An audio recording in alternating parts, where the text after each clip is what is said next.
Welcome to your deep dive. Today, we're going to be diving into, Diving in. the intricate world of autism spectrum disorder and schizophrenia. Oh, yeah. And, you sent us a whole treasure trove of Yeah. articles, blog posts, even personal notes. Right. Clearly, this is something, Big one. a topic that you're passionate about. Absolutely, and rightfully so. Yeah. I think these conditions are often, shrouded in misconceptions, leading to a lot of confusion and stigma. For sure. So our goal today is to really try to equip you with a Yeah. deeper understanding. Right. We're going beyond those surface-level definitions. One thing that always fascinates me about ASD is how it challenges our traditional notions of social interaction. Right. It's not just about individuals struggling to understand social cues. There's this whole concept Yeah. called the double empathy problem Right. that suggests a two-way communication breakdown. That's a great point. Yeah. Think of it this way. Okay. The way that autistic individuals perceive and process the world, it's fundamentally different. Yeah. It's not a deficit. Right. It's a different way of being. And sometimes that difference leads to misinterpretations on both sides. So it's not just about teaching autistic individuals to fit in with neurotypical social norms, Correct. but also about encouraging neurotypical individuals to try and understand the autistic perspective. Exactly. Imagine a world where we celebrate those differences instead of trying to erase them. Oh, that'd be great. That's the kind of inclusivity we should be striving for. Okay, so let's unpack some of the key characteristics of ASD. Sure. We often hear about challenges with social interaction and communication, repetitive behaviors, and sensory sensitivities. Right. But what does that actually look like Okay, what does that look like? in someone's daily life? We'll take communication, for example. It's not just about delayed language development. It's about the way individuals with ASD process and use language. Yeah? Some might be highly verbal, but struggle with abstract concepts or social nuances in conversation. Yeah. Others might communicate primarily through nonverbal means. Interesting. And those repetitive behaviors, like hand flapping or rocking, often get misinterpreted as just being fidgety. Right, exactly. But they often serve a very real purpose Okay. for the individual. Think of it as a way to self-regulate, to create a sense of calm and order in a world that can feel overwhelming.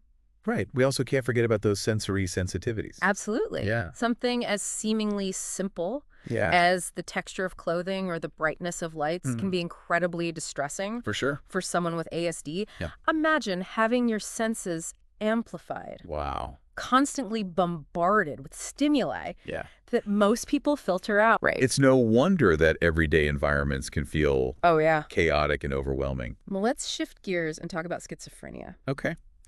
This one often gets misrepresented in popular culture, Right. leading to a lot of Fear. fear and misunderstanding. Misunderstanding, for sure. The biggest misconception, I think, is the idea of a split personality. Right. It's not about having multiple personalities. Yeah. It's more about a fragmentation of thoughts and experiences. Okay. A disruption in the way someone processes reality. So it's not about different identities taking over, Right. Okay. but rather about a disconnect Yeah. between a person's thoughts, feelings, and perceptions. And the disconnect can manifest in a variety of ways. Absolutely. Yeah. We see it in hallucinations, where someone might hear voices or see things that aren't really there. Yeah. We see it in delusions, where someone might hold on to a fixed, false belief, Right. despite evidence to the contrary.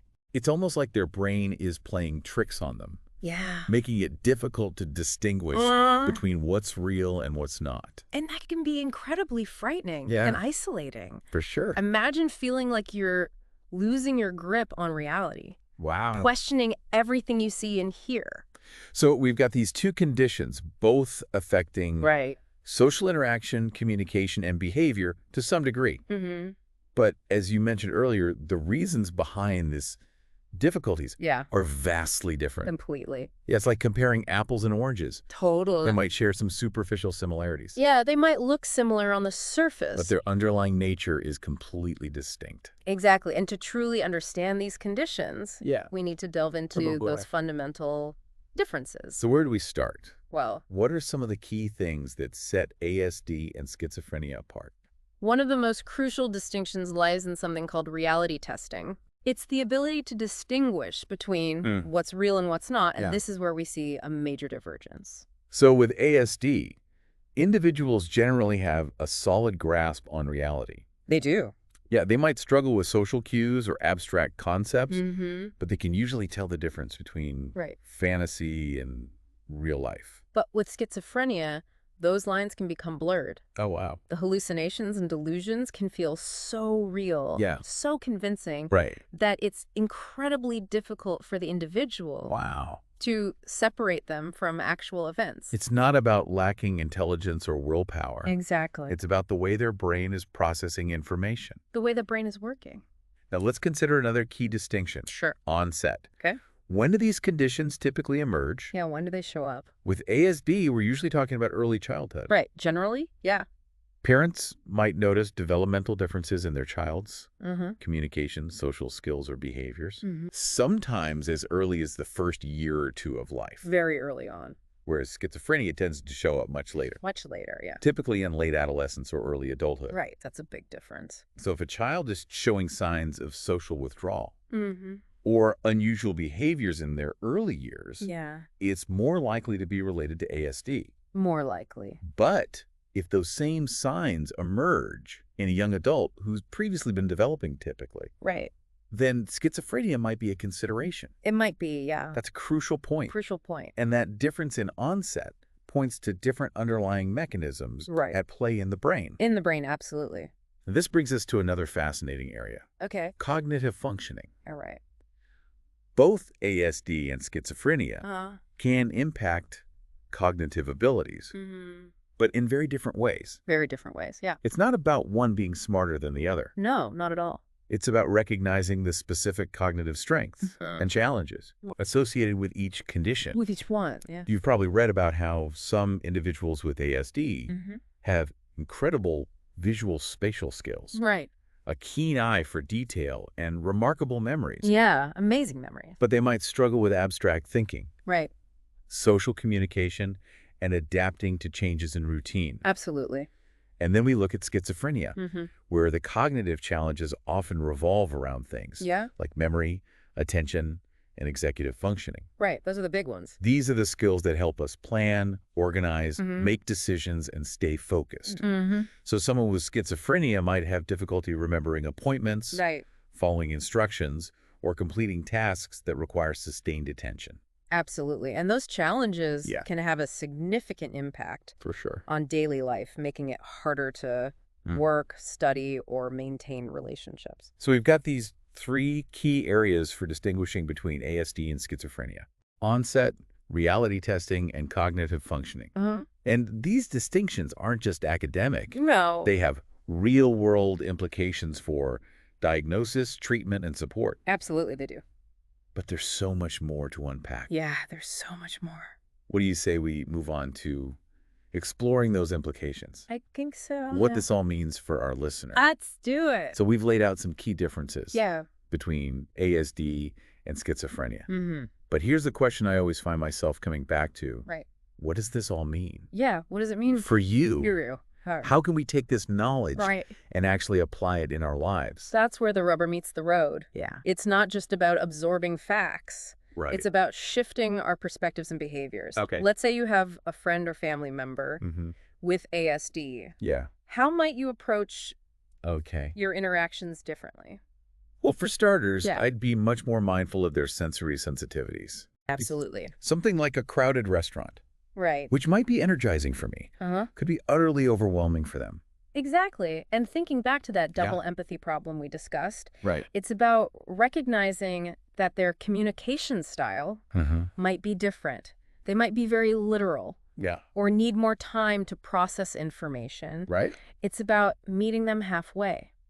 And on the flip side, if someone I know is living with schizophrenia, understanding their challenges with reality testing absolutely is crucial. Yeah. It's not about dismissing their experiences, all right, but about providing support and reassurance in a way that validates their feelings right, without reinforcing delusions. It's a delicate balance, for sure. Yeah. And this is where empathy becomes so important. Right. It's about saying, I hear you. I see that you're struggling. Yeah. Let's try to figure this out together. And it goes beyond individual interactions, right? It does.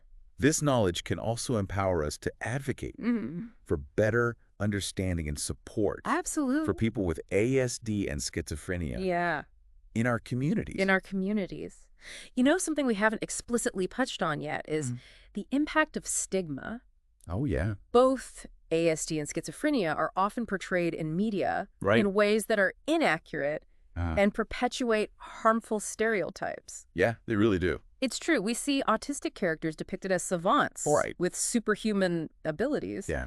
Or, conversely, as completely nonverbal and incapable of independent living. Right. And schizophrenia is often linked to violence and unpredictability. Right. Which simply isn't true for the vast majority of individuals living with the condition. These portrayals contribute to a climate of fear and misunderstanding. They do. Which can make it even harder for people to seek help and support. To reach out, absolutely. And that's why it's so crucial to push back against these stereotypes. I agree. To share accurate information, to celebrate neurodiversity, and to create a more welcoming and inclusive society for everyone. For everyone. This deep dive has given us a lot to think about. It has. But I think the most important takeaway is that understanding is just the first step. Yeah, that's just the beginning. It's about turning that understanding into action. Right. Into making a real difference in the lives of people affected by ASD and schizophrenia. Absolutely. What's fascinating to me is how these conditions challenge our very definition of what it means to be normal. Right.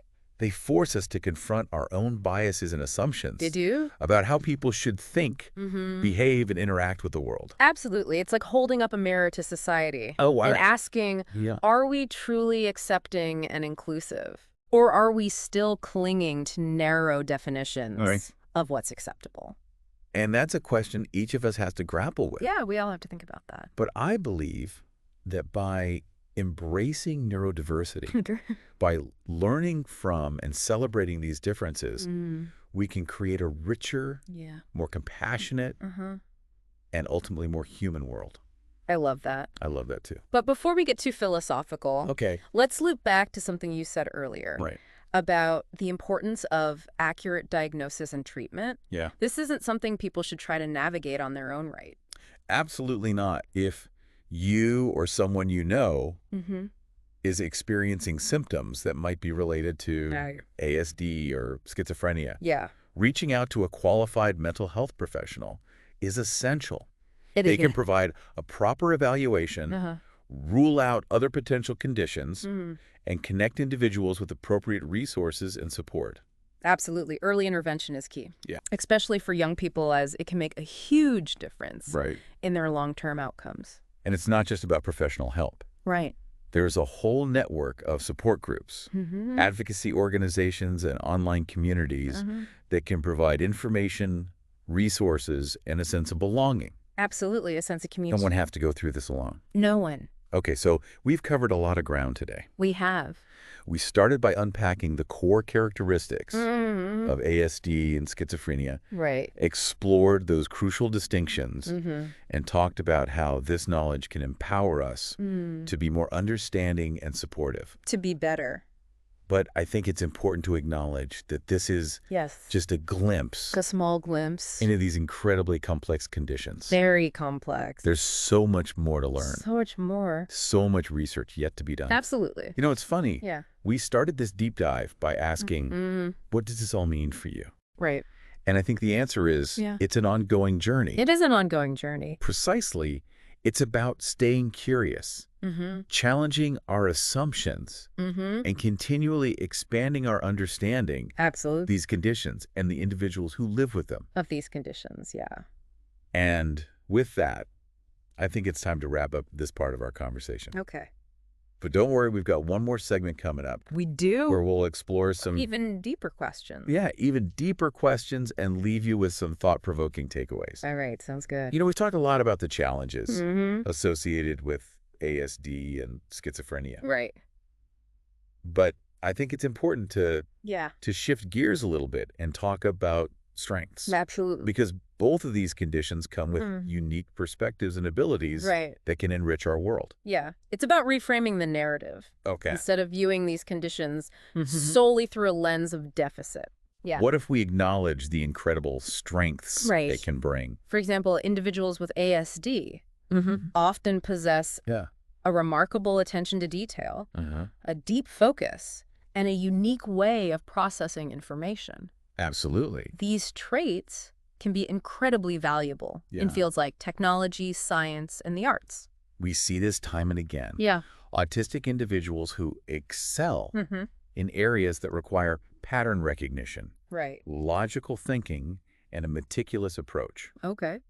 They might see the world differently, but that different perspective can lead to groundbreaking discoveries and innovations. And individuals with schizophrenia, despite the challenges they face, often possess a heightened sensitivity, a deep empathy, and a capacity for creative thinking. It's truly inspiring. Think about the art, music, and literature that has emerged from the lived experiences of people with schizophrenia.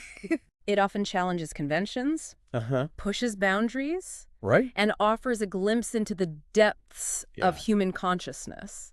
So as we wrap up this deep dive, I think it's crucial to remember that these conditions, while often presented as separate categories, actually exist on a spectrum of human experience. That's such an important point. Yeah.